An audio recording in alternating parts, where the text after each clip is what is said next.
Today we're going to talk about the topic that is so underestimated but absolutely crucial within the SaaS industry, and that's churn and churn prevention. And for this, I have invited Miguel from Raft.io. And Miguel, introduce yourself. Who are you? What are you doing? Hey Cedric, thanks for having me. My name is Miguel. I'm the founder of Raft, and essentially, what we're doing is helping SaaS companies reduce churn. This seems to be a topic that I think for a lot of companies is neglected, especially at the beginning, because right, it makes sense. All you need is to just start to get some customers in the door. But at some point in their journey, churn becomes an issue that just needs to be addressed. And because it's such a broad topic, it is hard to define it narrowly, right? It's not that you can say, okay, you just need to do X action to reduce churn and that's it. It's a topic that spans across sales, what types of customers you get in the door, Yeah. support and customer success. What actions do you have with the customers that are currently clients? How do you go through the process of retaining at the moment that they want to cancel? How do you reactivate them afterwards? The product, the most important thing, is the product actually delivering value to customers? So it's a little bit of a tricky topic, I think, because it's so broad, it's often nobody's responsibility. And in the a little bit more mature organizations, it's usually the responsibility of customer success managers or a director Yeah. of customer success, but then they don't have complete autonomy to decide on the things that impact churn. So they're really, with their hands tied in this topic. And that's why I think it's an interesting topic. It's pretty broad, but really relevant. Yeah, it's definitely interesting to go a bit deeper into this, but why did you start Raft? Why Yeah. exactly the churn prevention? Right. So actually, our co-founder, one of my co-founders, he was working at a company that had a SaaS model, and at some point they realized that they were losing a lot of customers well, with voluntary churn. What does that mean? Is basically the people who actually actively go to click cancel subscription and do it.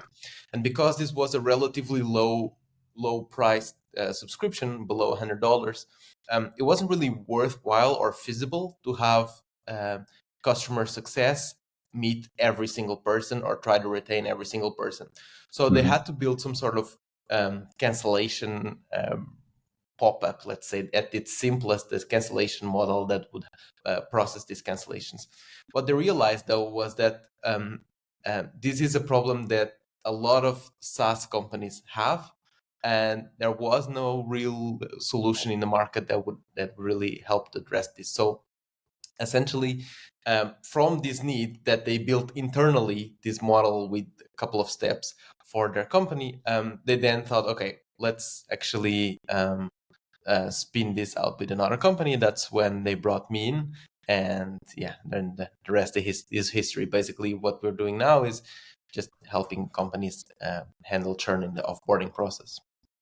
Yeah. Okay. Sounds great. And then so you started on the entrepreneurial journey, and right now you're talking with a lot of founders. So we said it's a very broad topic, and I really like that the fact you say actually it starts when you bring in customers, right? So for me on the sales side, disqualifying clients is almost as important as qualifying them in, because exactly if you have the wrong clients, you spend a lot of resources on them, and then they just end up leaving. And when you talk to founders, how do they look at churn initially? You said in the beginning maybe they just want to have clients and get that revenue. Yeah. So how do you position churn and the retention then on looking at the other side with founders to make them realize that it is such an important topic? Yeah, that's a great question. I think, to be honest, I think churn should not be the main focus when you're just starting out. When you're just starting out, what you're really understanding is what's the value that I can bring to my customers? Who's my target audience? You probably have some sort of ideal customer profile, but in the beginning, it's more of a hypothesis than it is a fact.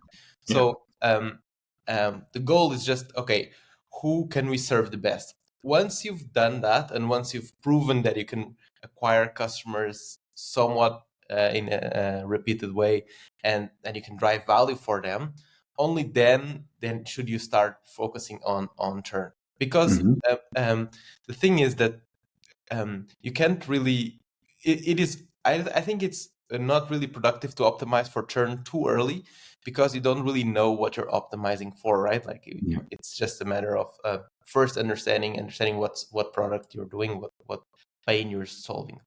Once you've done that, so once you've had enough of at least enough of a proof validation that your target customer, who your target customer is, and what the pain you're addressing, then you're going to start to see some patterns across your best customers. And best customers, I don't mean the ones that pay the most. I mean the ones that have a specific concrete problem and that you can solve more effectively. And one of the things I suggest to a lot of founders who are in this stage of starting to worry about churn when it relates to sales and to customer acquisition is interview your best customers and try to understand step by step why your product was so helpful for them. One of the good ways to do this, and I saw this somewhere in content recently, which was pretty good. I think it was from Lemlist. Is basically to just go to your Stripe or whatever payment processor you use, filter by customers who have been customers for longer than a year, and then try to identify the patterns and similarities of the ones that have the best results with your product. And just reach out to them and try to have a conversation. Try to understand really what's the reason why they're so successful. Because just as it happens normally, when you are a startup trying to acquire customers, you have big pressure on sales to acquire as many customers as possible, and naturally that will make it so that some of the customers will not really fit the ideal customer profile. Maybe they can still get some value out of the product, and that's fine. They should use it, but they're not the ones that you want to focus on. And I think having this almost like this backwards analysis on who are we really serving the best, who are we driving the most value for, I think this is a useful exercise, and that's sometimes overlooked. Yeah, and especially we also see it when we look at on the other side, when we identify potential leads to bring into the company. Also, the source of where the leads come from. Do they come from a podcast? Do they come from, I'm going to call it a white paper or an event, direct sales outreach, and so forth? Making that segmentation is important to understand why do they churn, who is churning, and so forth, to double down on certain segments.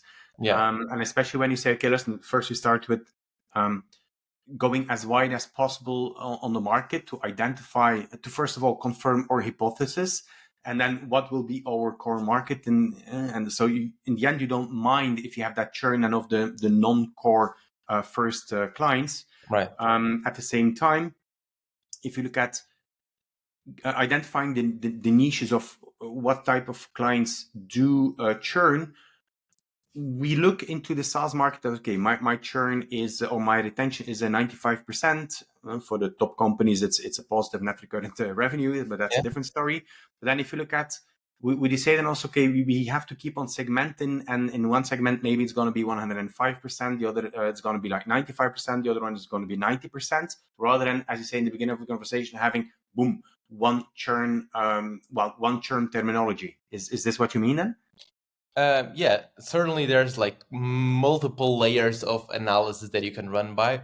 One of the, like you mentioned, one of the very relevant ones is distribution channel. As long as you can at least have these hypotheses that customers that come from different distribution channels or acquisition channels may have slightly different characteristics or behaviors.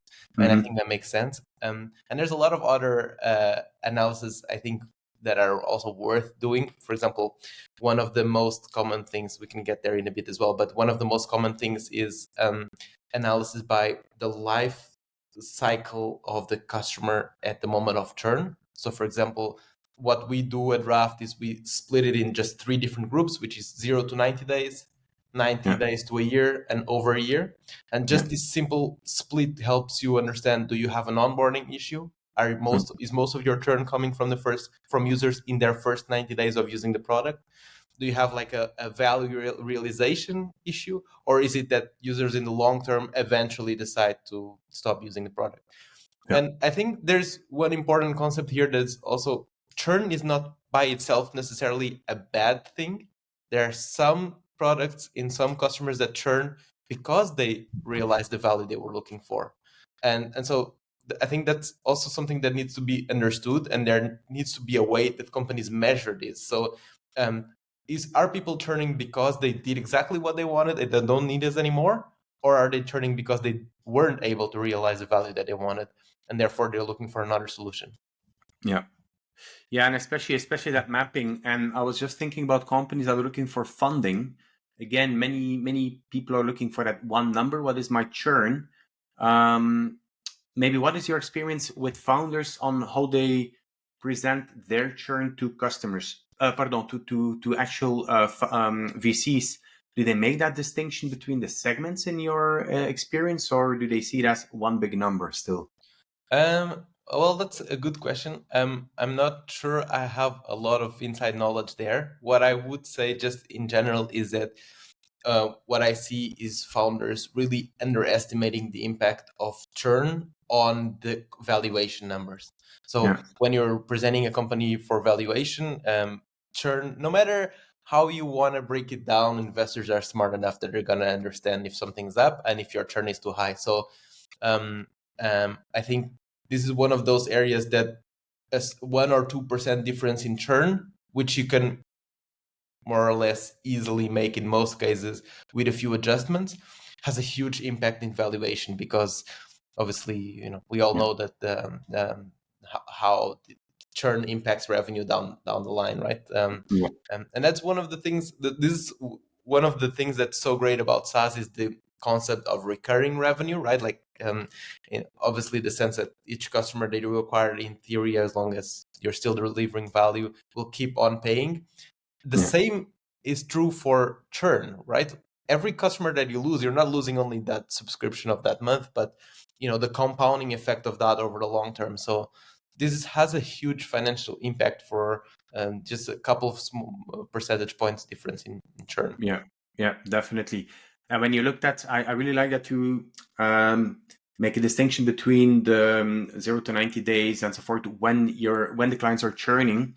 And when you talk about the 0 to 90 days, we talk about the onboarding. I really think that is spot on. And it when we make it a bit higher, then we talk about the entire processes within an organization.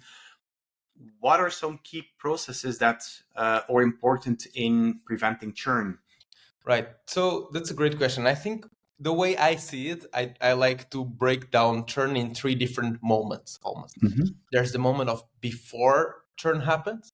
There's the Yeah, moment of the moment of cancellation when churn is happening, and then the moment after churn happened. And the moment before churn happens, this is what we mentioned about customer acquisition. Are we acquiring the right type of customer that matches our ICP? yeah, Onboarding, are we doing what we can to onboard users properly? And customer health score, are we able to keep track of what are the indicators of a successful product usage for the customers that are currently signed up to us? And I think these are pretty three very important pillars in understanding this, and we can go a bit deeper into customer health score later, if yeah. that makes sense. I wrote it down. Perfect. The moment of cancellation is also pretty important, because that is the moment that a lot of people or a lot of users are making the decision to cancel. Some of those decisions, especially for B2B companies or larger subscriptions, they have been made before, but a lot of them are still, let's say, susceptible to changing their mind. A lot of people who are canceling, they're not canceling because they don't have the problem anymore. They're canceling because what they've seen so far didn't help them solve it yet, Yeah, but they still have the problem. They still want it to be solved if they're shown some sort of help, in whatever way it is. They still have the problem. They want to solve it. And then we have the after the cancellation, after churn. And then after churn, we're talking really about dunning. So in a lot of cases, if it is, for example, involuntary churn, that credit cards have expired, transactions have failed, you need to have a dunning system set up. You want to talk about reactivation campaigns, try to understand, in what way can we bring back some users. And the last thing is churn analytics. You have to be able to have a way that you can comprehensively look at quantitative and qualitative data if you have it from churn users, and understand, okay, what in our product is driving people away? Can we inform product strategy from the insights that we have in churn analytics? When we look at the, so I make a lot of notes because I'm thinking my mind goes a bit wild when I hear you talking. So on one hand we have the data, on the other hand we have contacting the users that have cancelled. In my experience, what people say, the reasons why they churned, is very often different than what the data shows, for different reasons. It can be they don't want to tell us the truth, they cannot internally politically, or they just think they rationalize a certain decision why they made an emotional decision for other reasons. Yeah. What is your experience in this, and how can you make sure that as a company you make the right decisions based on the right set of data / answers? Yeah, so that is a good question. I would say there's a couple of answers there. I think you're absolutely spot on. There are people who either don't answer really accurately or just rationalize it in a different way. One of the best examples of what you're saying is when people say they're canceling because it's too expensive.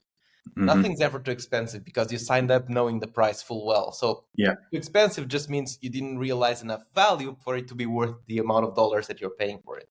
It means that if it did deliver the value, you'd likely stay. I mean, unless we're talking about some sort of like business went under or whatever it may be, like some exception scenarios. But for the most case, too expensive is not a real cancellation reason, right? But yeah, but so in this point specifically, what I mean is on app, you don't really want to look at individual users, individual product feedback too long. Maybe there's some interesting cases and some people that make interesting arguments. There's always that when you collect feedback.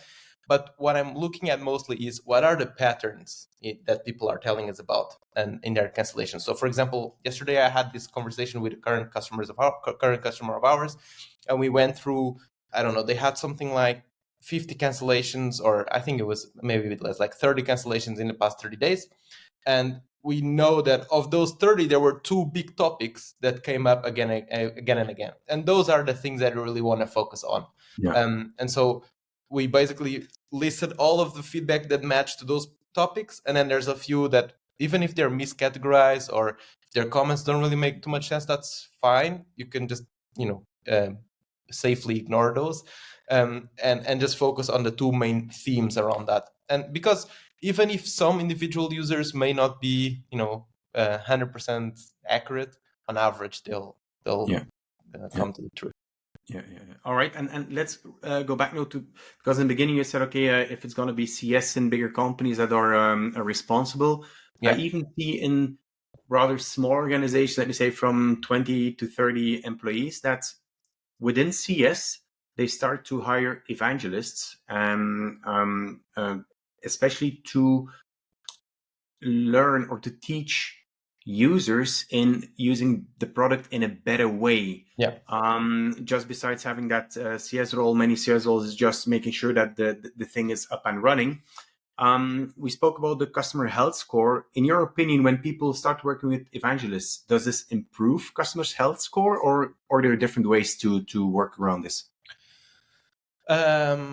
So yes, although let me maybe make a small correction there. I think customer health score is just like the metric itself. So it's just like a compound of metrics. But what you're saying is true in the sense of if you have a customer evangelist or whatever title the person is, that person is able to have productive interactions. But the actual goal of that, the actual goal for the customer is not necessarily to have that, but what that drives, right? Like by having a conversation with a customer evangelist, you're more able to create reports, build dashboards, or whatever it is that the product does, and that's what you really want to measure. A lot of these customer success tools nowadays, those that track customer health score, they have one field which is basically like customer success or company input in the feeling that we had when interacting with that customer. So do we feel like that customer is relatively happy, relatively dissatisfied, or completely dissatisfied with our product? And I've heard this is something that's commonly implemented, and it's useful, I think, more for CRM purposes, so more for keeping track of me as an account manager. Later, when I go to reach out to that person, I know I can reference this issue that they had and try to understand if it was improved or not. I think in general, I agree with some of the contrarian views in the industry that NPS is really not a good predictor of churn. The only thing that matters for churn, or the best predictor for churn, not the only thing that matters, but by far the best predictor, is our customers getting their value, our customers getting results. And I think this is often seen as a little bit vague, like, oh yeah, customers are getting value. Sure, like, what the hell is that? How do we know? But I think that's why a customer health score is so important, is because you need to create a few, 2 or 3 metrics that are the exact things you're going to measure and the exact proofs or the best proxies for value users are getting out of the product. I saw recently this in another podcast, this story about GoDaddy. About GoDaddy, everyone, I think most people would know about it. It's like a domain registrar, and also they now have an app to build actual websites. And basically they started tracking churn, and one of the early measures of churn that they tracked was just, did customers set up an email domain, an email address associated with the domain that we sold them.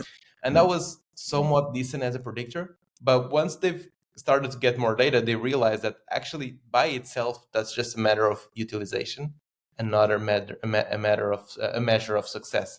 The measures of success are people getting a lot of traffic? How much traffic are people getting on their website? Are people getting bookings? How many bookings are they getting through the website? And are people getting sales? What is the ultimate goal that the customer wants to achieve with our product that we can track? And that's what we want to optimize for. Okay. Yeah. And when we were talking about this CS, we were talking about onboarding as a potential reasons to churn, because maybe they don't use the product in the right way. Yeah. I was working with a startup where CS was actually involved even before the onboarding in helping to set up the client in a technical way. So in that sense, CS was doing some pre-sales. So even there, the role for CS started already to facilitate, of course, then later the onboarding and the usage. How do you look at then the role of CS in a startup or in scale-ups with relation to having a good onboarding experience, but before actually the handover is between sales and CS? Yeah, that's a great question. I think the good thing about customer success is that it is extremely honest about the capabilities, the pros and cons of the product. Yeah. And this is for a simple reason, which is they're the ones who are going to have to face a customer later on if or when those issues arise. Sales, on the other hand, and sales is a super important job, and I think it's underrated how hard it is in a lot of cases. But Thank you for saying this. We are under siege often. Yeah. Yeah. Unfortunately, but yeah, I think sales, just like from a matter of incentives, they're incentivized. Their incentives are not necessarily fully aligned with long-term success of the customer a lot of times. Yeah. Sometimes they are, and I think that's a good movement. But in a lot of cases, it's in order to increase the likelihood that the deal closes. Some assertions are made that when CS is brought into the deal, they need to be clarified exactly what they mean. And so CS for me is this really helpful guide to the customer, because also for customers, a lot of times they don't necessarily need a super amazing that tool with all the bells and whistles. They just need the main value drivers to work properly. And in a lot of cases, CS is actually more able to explain that, or it's able to explain edge cases in a better way than sales, just because of the nature of their work. And Yeah. so I think it's crucial, especially for these larger deals where you have onboarding or training calls before the actual sale is finalized. Yeah. That is super important. Okay, great. Yeah, that's absolutely true. For me, the role of CS will dramatically shift the coming years, and the trend has already started, right? Because in my experience, you had a lot of companies that moved customer support, suddenly renamed it to customer success, and they Yeah, had which is actually the different hat with a different set of tasks. And CS will have a big impact not only on revenue maintaining, but also on revenue generation, also on yeah, identifying and spotting upsells. exactly. Maybe to finish up this, do you have some experience in good practices of sales and CS collaborating and marketing collaborating on improving the upsell opportunities? Yeah. So here I would say, maybe to round up this kind of like health score topic, I think the for the health score metric, I think what's usually most useful is to try to understand for our most successful customers what what are the three metrics that we can create in terms of utilization. How are they utilizing our platform? What are the trends there in terms of value realization? So success metrics. How are they delivering value results for them? And then number three is unit cost. What is the unit cost of the value that we're realizing for them? And this is a lot of times just the success metric divided by the subscription price, because you can just get like what is the the unit cost. And you can, once you have that score, you can basically assign that score for all of your customers, and you can see that a lot of the customers who upsell, they have some sort of patterns that you can identify. Maybe they have, you know, 3 new users who joined the app because in the first 3 months, because they just saw so much value for the first person that joined. Or maybe they have, set up more than X reports in the first X months.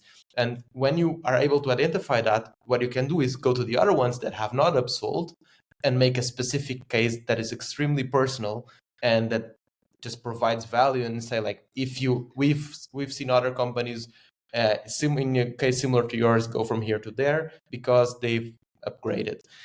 This is exactly how you can do it, and this is the value that it will bring to you. And I think that is also the role of a smart customer success. It is not to maximize touch points. That by itself is just like a bad way of doing it.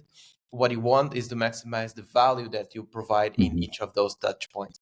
How Yeah. can customer success improve the business essentially of the client? And that's what they care Mm. about.